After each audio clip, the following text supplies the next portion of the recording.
For over half a century, humans have endeavored to make business a force for good. But is the movement working? Or is it time to explore a new path forward? Welcome to Less Talk, More Action. We are your hosts, Joel Caesar and Owen Barrett, experts in clean energy, net zero real estate, decarbonization, and entrepreneurship.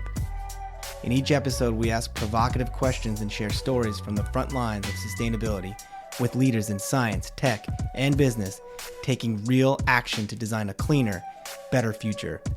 Thanks for joining the conversation. Now, let's get to work. Welcome to the Less Talk, More Action podcast. My name is Joel Caesar, the world's undisputed voice, building decarbonization. Joining me as always is Owen Barrett, the self-proclaimed greatest solar expert in the world. Today, our final episode of 2025, which has seen the incredible rise and success of the world's greatest sustainability podcast. This will be our last show of the year, just you and I, no guests. We got some fun ideas and bits to throw around, but we're going to start each other with the same question we usually start our guests, because we don't actually ever do this to ourselves. So, Owen Barrett, how are you taking action to make the world a better place? Well, just as we have no data to back up the fact that we're the world's fastest growing clean tech podcast, which we are. Which we are. It's a fact. But yeah, we don't. My day to day is being the CEO of the world's fastest growing solar company. I'm pretty sure I can make that claim. Also proven by data? Yeah, data's a stretch, but it's more of a hunch. We went into 2024, we had one customer for about $500K in revenue. 2025, we had two customers for about $5 million in revenue. In 2026, we already have, I don't know how many customers, but 18 million in booked revenue. I don't think on a multiple basis, there's a faster growing company than we are in solar. So, that's how I spend my 9 to 5. I think more specifically, I've been busting my ass this last month. Like, people, it's finally starting to click with potential customers, like what is at stake if they don't safe harbor projects this year, if they don't safe harbor projects before next July 4th. So the silver lining is that, this one big beautiful bill is like really accelerating sales cycles for us. The downside is that it is creating like a massive amount of work for us at the end of the year here, which is a good thing. So how am I making the world a better place? Just getting people to install solar. Finally. Like, it's finally happening. Getting shit done. They don't call you the Donald Trump. Done. They don't call you the Donald Trump of solar for nothing. Donald Trump, Adam Newman. I'm in good company here. All right, I'm going to ask myself the question, how am I taking action to make the world a better place? And I guess I'll take a cue from you with my job. And as you often like to remind me and make fun of me, I work for a company that's using AI, software products. And we like to claim at Cambio we are action obsessed as a software company. We use AI to provide energy efficiency recommendations at scale. It's a great product. It's amazing how smart and how capable and how much it improves all the time. And I said this when I took this job to the founders, who are incredible people. And I say it to prospects that I'm trying to bring on as new customers and clients. And I say it to existing customers that I'm working with, that when you get me on your account and I look in your instance on Cambio and I see 5, 10 energy efficiency recommendations where we've calculated a positive ROI, a short payback period, a valuation uplift that makes sense with your hold period, the stuff that we demonstrate, I tell our clients, I'm going to be annoying. I'm going to be a pain in the ass to tell you, like, what's happening? Have you guys actioned that project yet? Have you hired a contractor to do the lighting upgrade or the HVAC control upgrade or the heat pump retrofit or the solar project?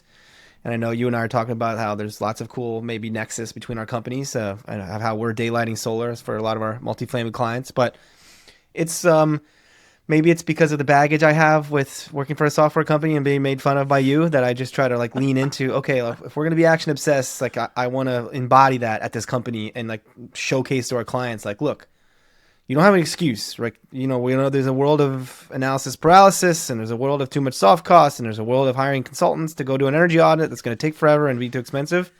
I'm looking on my platform at your properties and I see 10 projects that should be done. So what are we doing? So I'm going to commit myself to keep doing that. And then, I don't know, I guess we should both also give ourselves credit. The fastest growing clean tech podcasts like are what we're doing to amplify the voices of the entrepreneurs we bring on here and to share their knowledge and to inspire young people to take action and get out of the ESG accounting bullshit. I'm really proud of that. I think there's a lot of action there. Yeah, I second that. Well, first of all, I mean, that's a great call out of yourself. I feel like this is just turning into the the marketing episode for Shine and Cambio, but whatever, it's okay. I hope everybody at Cambio, I hope everybody at Cambio has that attitude, because like it's great for AI to say you got to swap out your lights for LEDs. It's a 1-year payback, but just stopping there doesn't do shit. Yeah. So like whether it's AI doing the audit or a human doing the audit, like the audit is the first 5% of actually doing something. So glad to hear that you have that attitude. I hope that attitude is shared amongst your, what do you call yourselves at Cambio? Cambioers? Yeah, we're still workshopping that. There's a couple ideas, but it's not. I don't think we've figured Cambios. that out yet. What are you guys? The Shiners? We're the Shiners. That's not bad. Yeah. And I'm as an advisor, I can be a Shiner. I'm You could be a official Shiner. advisor. Yeah, but on the podcast now, I mean, it is like every once in a while I'll get a random message on LinkedIn, like you say, get noticed at conferences. Like we have a small but mighty army. We're in a niche space, so we're never gonna have the biggest audience, but I think it's a loyal one. So yeah, I'm proud of what we're building.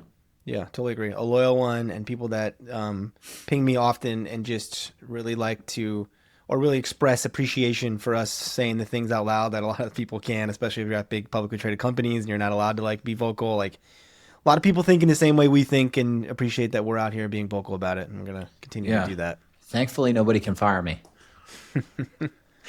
Well, I guess I could fire you from the Let's Talk More Action podcast, but I'm not gonna do that yet. You're doing I your have job. to check out the operating agreement. I don't think you can. Oh, maybe. All right, so we're going to transition quickly we're going to do one bit here on our last episode, and it's going to be focusing and highlighting both of our expertise, where you're the smartest, greatest solar expert in the world, and I'm the undisputed voice of building decarb. So let's ask you kind of a broad, high-level question. Looking back, 2025, the year in solar for Owen Barrett. What'd you see? What were the highlights, the lowlights? Just give us a sense of what your retrospective point of view is. Well, I think 2025 was not a good year for solar. 2 reasons. Mainly, well, one reason really Trump, but 2 things happened. All of the money that the industry was so excited about, which I think you and I agree was just a giant grift, got frozen. Like, I don't think that's the worst thing that could happen, but it did stall a bunch of projects. A lot of people staffed up. The Inflation Reduction Act. Yeah, Greenhouse Gas Reduction Fund. Yeah. I mean, look, I was the biggest supporter of that whole thing. I was so excited because when we were talking to Climate United, it was supposed to be like 3.5% money. It was going to be unreal. It's what the industry's always needed.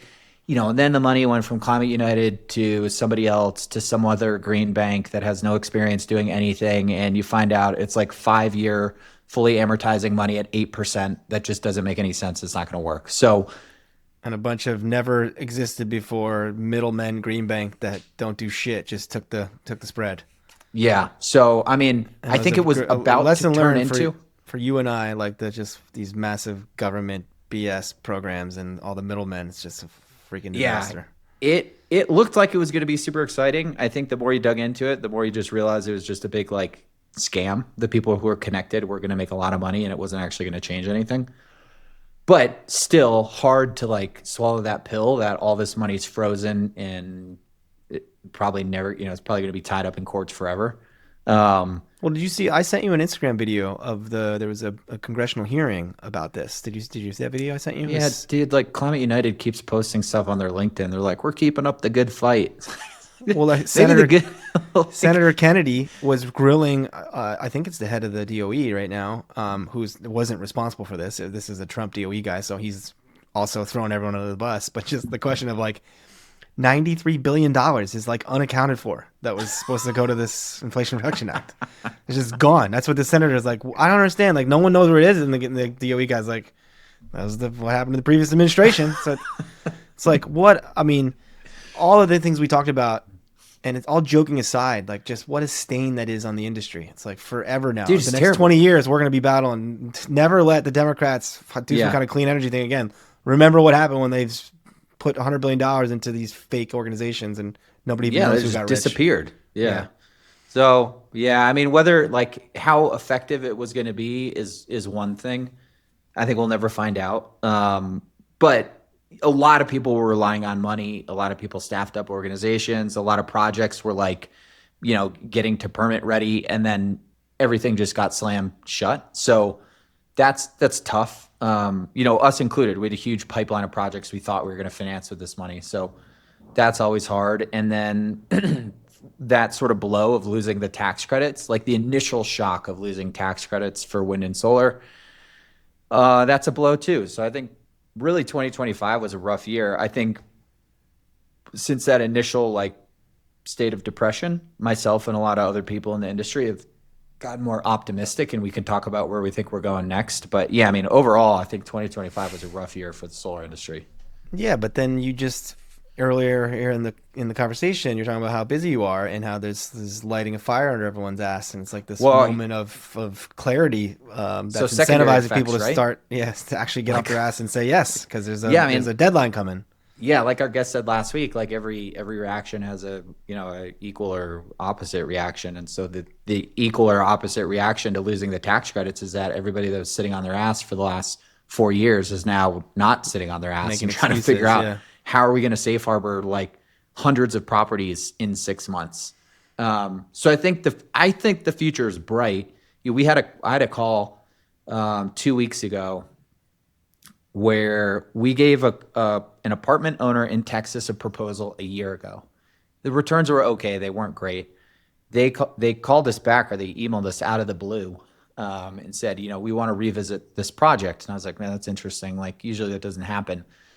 Turns out their electricity prices have increased 70% in 1 year. And so now all of a sudden they're like, well, number one, it makes sense right now. Number two, what's going to happen if electricity prices increase 70% again next year and the year on top of that? So I think we're in this cycle of the fastest rising electricity prices we will ever see. And that's the greatest economic tailwind to our industry that, we've ever seen, we'll ever need. We don't need the ITC after a couple of years of that. So I'm optimistic and bullish, but it's still tough to get like bad news. Yeah. It's interesting. It's like you should be reminding these clients like when the dust settles and hopefully a lot of these projects get done or at least safe harbored and like moving from 4 years of sitting on their ass making excuses. I'm not sure we need to do solar. Some guy I work with said his solar doesn't work on his house, so I'm not going to do it. Like all these stupid reasons you encounter, but now like shit's going to happen and there's going to be this wave of action. It's like Elon. Chamath always talks about this. Elon sets these constraints on himself, and he likes to use time. Like these gives him and his company like impossible milestones. Like we're gonna build Colossus, whatever that giant kind of infrastructure project to support the data center down in Texas, and like whatever he did in like a year. And even the CEO of NVIDIA said it was like one of the No greatest way. achievements Yeah. in the history of engineering that they pulled Yeah. that off. So Elon like uses time and deadlines as a constraint to like enforce action and make his company super efficient and it leads to all these great outcomes. And it's like, look, why again, like my point is when you and this whole process, when the dust settles and that moment hits and you can't safe harbor anymore, but you look back like, holy shit, look how much just happened. Like, why don't we act like this all the time? Like amazing, like look what we could do. Well, but it's not just, I mean, it's not that we are moving faster necessarily. It's like we're having to react faster because suddenly the sales cycle is not 18 months. It's like, 4 weeks or 6 weeks. But yeah, I agree. I mean, I don't know. I mean, if we do, are we going to do 2026 predictions? We'll save those. Save Yeah. those for later. All right. Let's save that for a different episode. We'll do one more like before the end of the year and we'll post that like the first year of January, our predictions. Yeah, I mean, I think everybody sets usually easy to achieve goals. I think that's like a downside of most people. That's like a character flaw. I totally So agree. Yeah. like taking on a little bit of an Elon approach and making like wildly unrealistic goals. Cause then at least if you don't hit them, you're still like you've made so much progress in whatever you're moving towards. I'm all for that. I'm trying to look up the Google founder. When I started at Google, you get this amazing, this handbook and this history of the company and some of their early ethos. And there's like this famous blog the Google founders in the early days wrote to their staff. And it was called the Google 10 Things We Know to Be True. And one of them was, paraphrased, was something about like exactly this. We're going to set impossible targets all the time. We're going to set these big bets that don't make any sense. But in the process of trying to achieve them, we're going to accomplish amazing things and find innovation. And that was always Yeah. true. And of course, by the time I got there, you had a lot of middle managers who didn't like to set targets that they couldn't hit. And I used to always be like, well, do you guys read the same handbook I did? That's not what we do here. Like, but it's just middle management, corporate America. It's like, well, I can't set a target I'm not going to hit. Then I'm not going to get my Won't performance get my review. bonus. Yeah, Yeah. exactly. Yeah. I mean, I think that's that's like a hard thing to solve for. Like you want people to stay ambitious, but then if that's true, you can't set up a reward structure for missing goals. Cause then it's going to revert back to what you just said. People are going to set shitty goals. Yeah. All right. Well, that was cool. The year in solar from Owen. All right. I'm going to do the year in building decarb.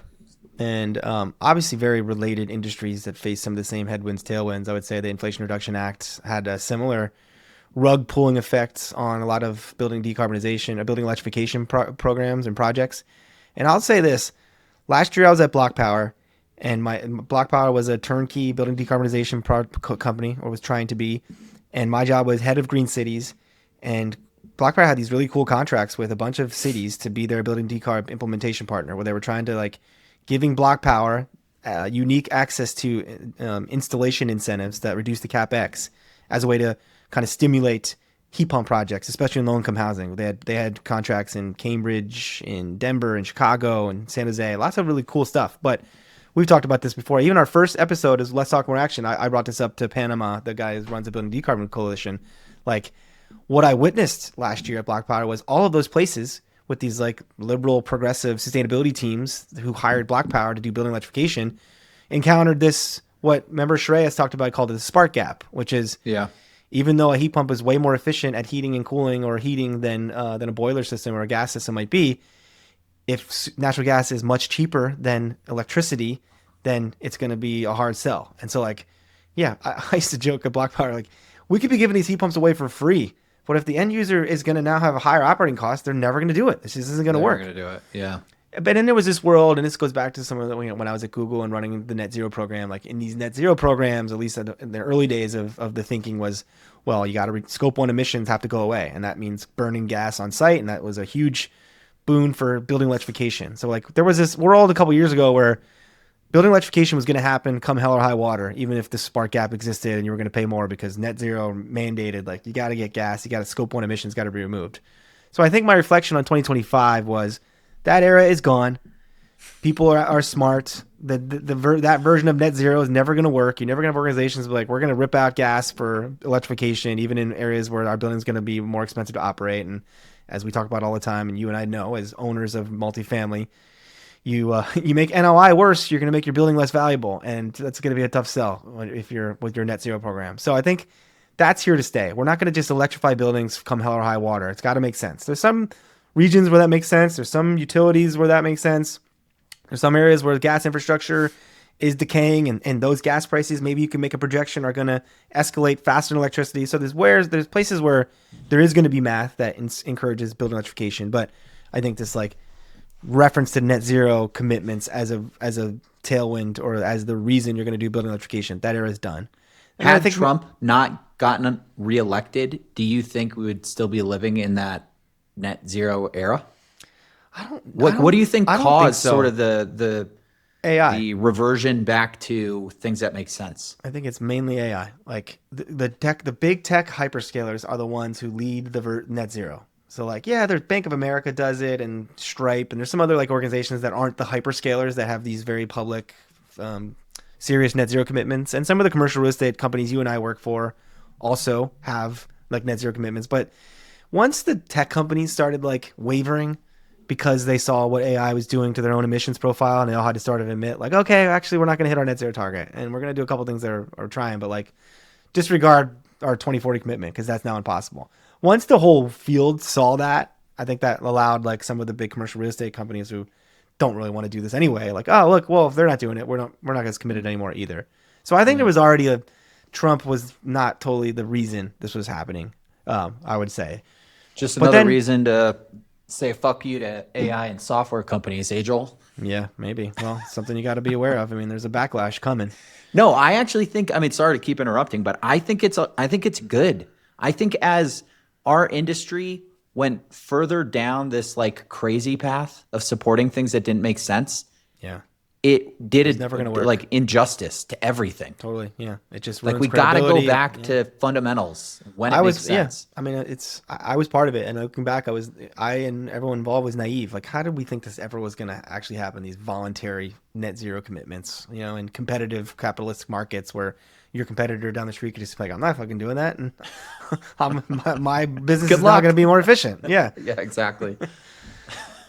Well, so my last point then, I think, and this is something you and I see as owners of buildings, is what 2025 also represents is this very uncertain commercial real estate environment where people and owners are navigating high interest rates and difficult accessing capital and transactions not happening because there's a lot of buildings that are sitting on debt that looks like it's struggling, and those entities are trying to, what do they call it, extend and pretend and extend. And so there's just like a lot of inertia and everyone just being weary of spending money or committing to anything, and like just kind of holding and waiting for something to break or something to happen. So I think it's just like not just building decarb, but like any kind of decision to modify, upgrade buildings, I think is slower than it usually is. If I had to guess, is also related to building decarb.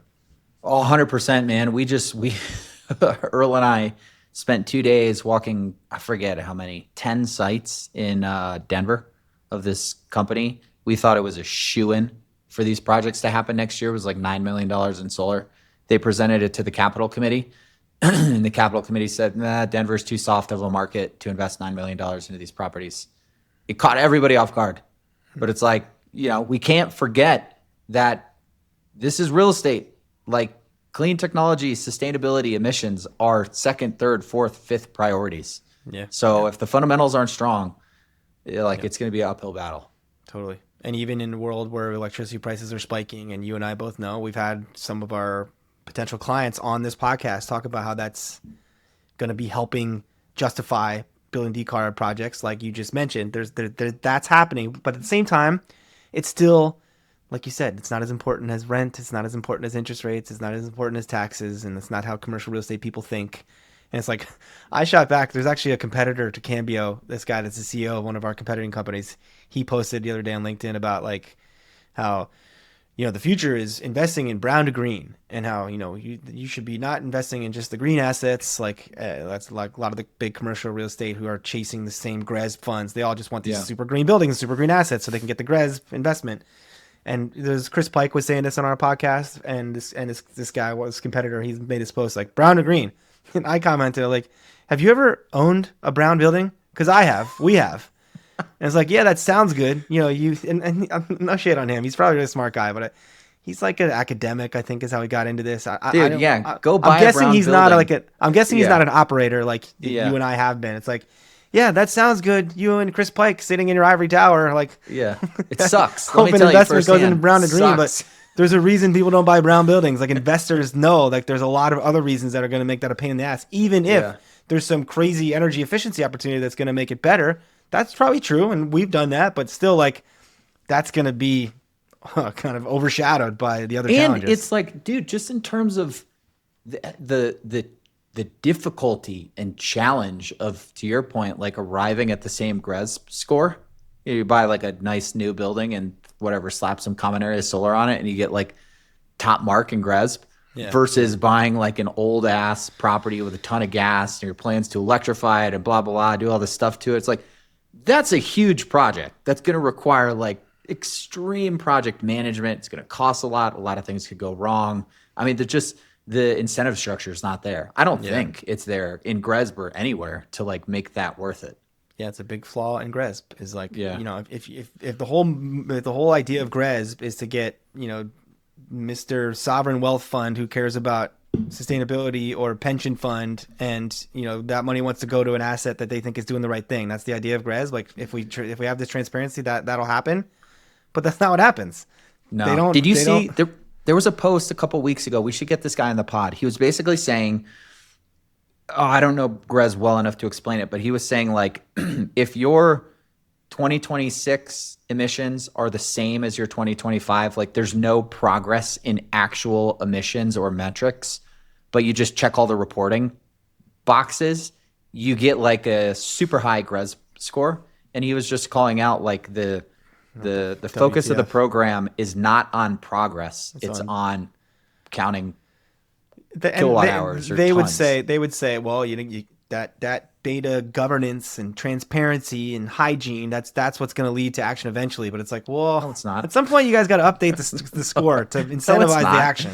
Yeah. No. How long have we been counting things for, and like what has been the incremental progress from doing that for like most of the industry and the organizations? You have outliers like Kyle and Equity Residential; those guys are crushing, but like that's not common. Yeah, no, that's the outlier for sure. Yeah. Sadly, yeah. Yeah. All right, well, that was fun. Let's wrap it up on that. I wish you happy holidays, my friend, out there in Utah. You getting some skiing in? You guys get No some snow? No Oh, snow. I've heard that. Climate But change is fucking stuff up. I have my hand on the trigger for a post just to like piss off all the climate people, to say like, so we didn't have any hurricanes in 2025. Was that climate change? Because every time there's a bad one, it's climate change. Like, Yeah. is it? Yeah. That's good. No snow. No, I was talking. I mean, all kidding aside, I hope we get a lot of snow. I was talking to someone who's been skiing in Utah for like 10 years, and he was saying that winter has shifted. So it used to be December, January, February, and now it's January, February, March. So I hope he's right. We're getting a lot of rain, which is not good. My wife went skiing yesterday in rain at Park City. I'm like, that that's not sounds good. terrible. You But and I no, grew pray up for doing that snow. on the East Coast, I'm sure. Yeah. I mean, I did that in Skiing on ice, Pennsylvania. baby. Yeah, down an ice sheet in Pennsylvania. They shouldn't even call it. They shouldn't have the same names. Like one is skiing and the other is something else. Yeah. It's like ice skating down a hill. Well, I'll be taking my girls to New York City this weekend, and we'll be doing some ice skating. So, Oh, there you go. Down a hill or on flat land? well, we're probably gonna do the go for it Rockefeller Center, right in front of the big tree. Oh yeah, big tree. Love it. Yeah.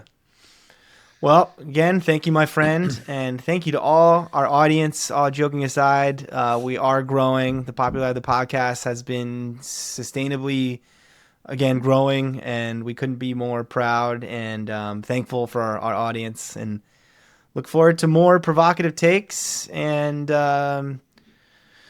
talking shit 2026, right? Talking shit. A new year of talking shit. I can't wait. Okay. We got some good guests lined up for 2026. I hope, Joel. Totally. Yeah, we're gonna go bigger. Yeah. We're gonna keep taking shots at Tom Steyer until he shows up on here. Who is he?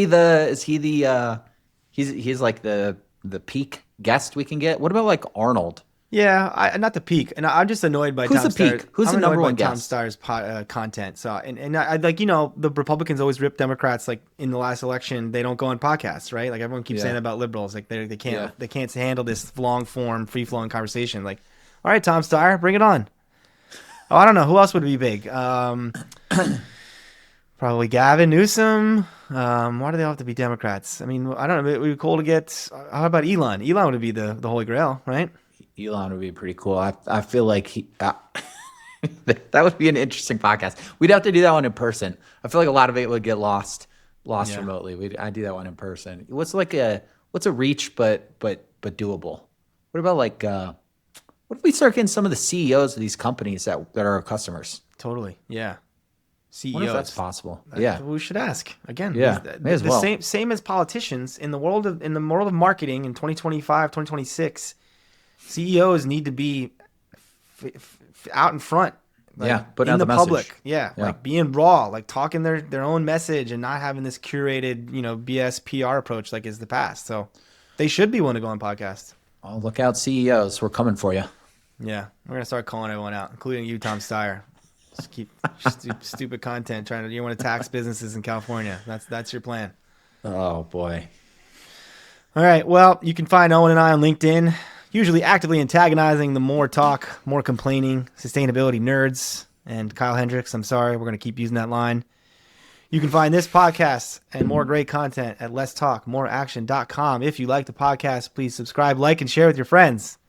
And until next year, 2026, we encourage you to ask yourself, what are you doing to take action to make the world a better place?